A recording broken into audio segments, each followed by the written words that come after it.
Pemirsa, 2 hari menjelang hari pencoblosan pemilu 2024, KPU Muara Enim menghimbau kepada masyarakat untuk berpartisipasi melakukan pencoblosan.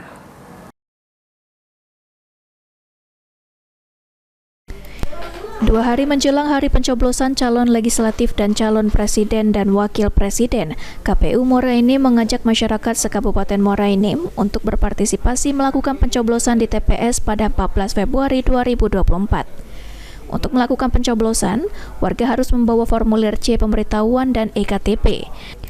Disampaikan oleh Ketua KPU Muara Enim Rohani dan Sekretaris KPU Ramadansyah agar masyarakat memiliki rasa peduli terhadap pemilu 2024 dengan menggunakan hak suara saat pencoblosan.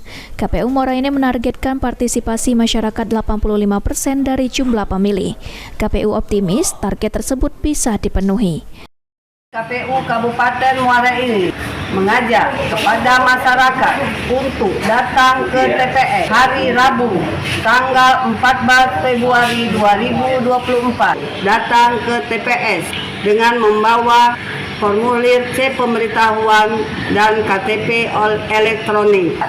Ayo gunakan hak pilih Anda karena satu suara menentukan nasib bangsa. Mardiansyah, PAL TV.